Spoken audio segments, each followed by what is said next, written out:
The ground beneath Wyoming sits on top of a magma chamber 55 miles wide and 20 miles deep. Right now in 2025, scientists are monitoring this geological feature that dwarfs anything in recorded history. While the odds of an eruption remain extremely low, about 1 in 730,000 per year, the potential consequences would be staggering. Current atmospheric models show that measurable ashfall would blanket much of the western United States within days of an eruption. To put this in perspective, the 1991 Mount Pinatubo eruption cooled global temperatures for years. Yet Yellowstone's magma chamber is hundreds of times larger. The scale of what lies beneath Wyoming defies comprehension. The monster beneath Wyoming. What scientists have discovered through advanced imaging reveals two distinct magma chambers working as a connected system. The upper chamber spans 46 miles by 28 miles, extending from 3 to 10 miles beneath the surface. This shallower reservoir contains mostly solid rock with only 5 to 15% actual melt. But that small percentage still represents an enormous volume of molten material.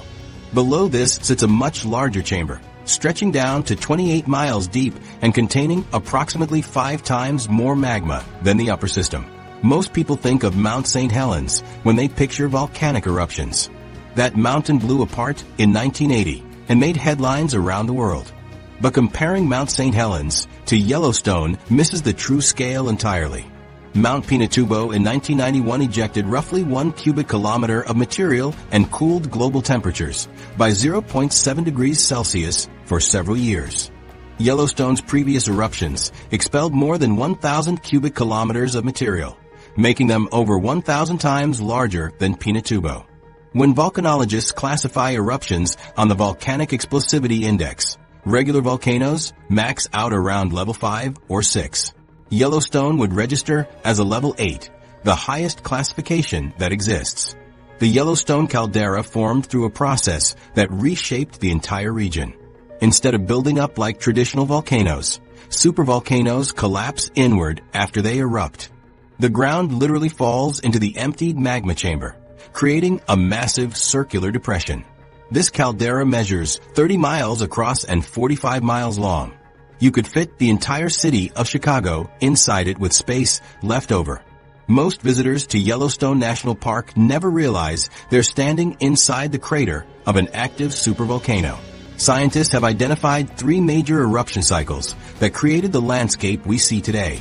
The Huckleberry Ridge eruption occurred 2.1 million years ago and ejected 590 cubic miles of material. The Mesa Falls eruption happened 1.3 million years ago and was smaller but still catastrophic. The most recent Lava Creek eruption took place 640,000 years ago and created the current caldera. Each eruption followed roughly the same pattern: massive buildup of pressure followed by catastrophic release. Current geological surveys using 2025 technology reveal details that previous generations of scientists could never access. Seismic imaging shows the magma chamber extends much deeper than originally thought. Recent magnetotelluric surveys map the electrical conductivity of underground structures, revealing molten rock pathways that connect these chambers. The data shows an active system where magma and hydrothermal fluids continue circulating through complex underground networks. Ground deformation patterns show the caldera has been rising and falling in measurable cycles.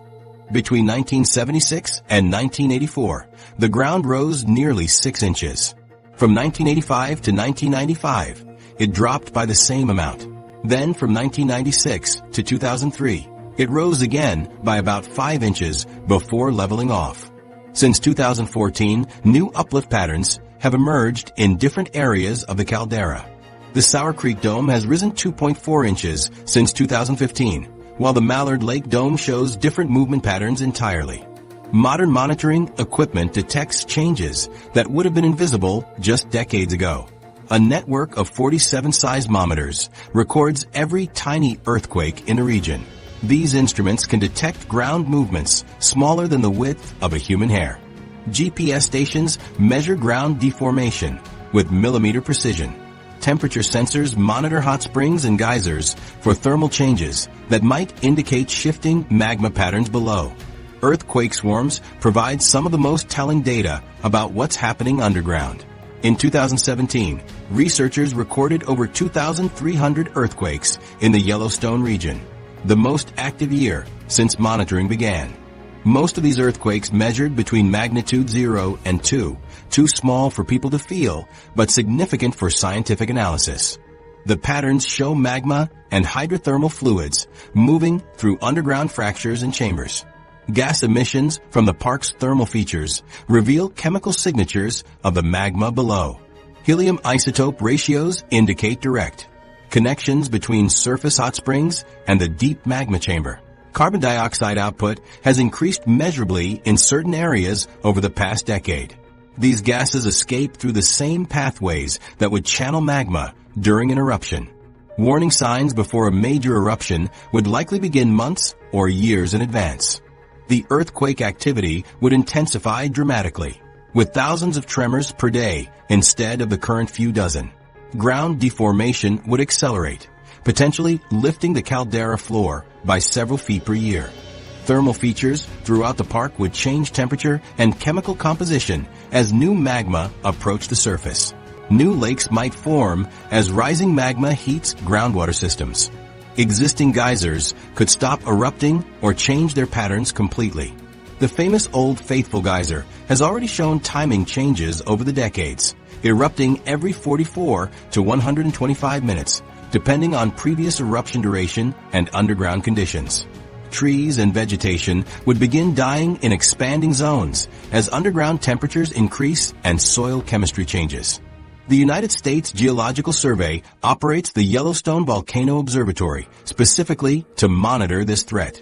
Scientists analyze data streams 24 hours a day, looking for patterns that might indicate changing conditions below ground. Computer models process seismic data, ground deformation measurements, and gas emission readings to assess current risk levels. Current probability assessments put the chance of a major Yellowstone eruption at roughly 1 in 730,000 in any given year.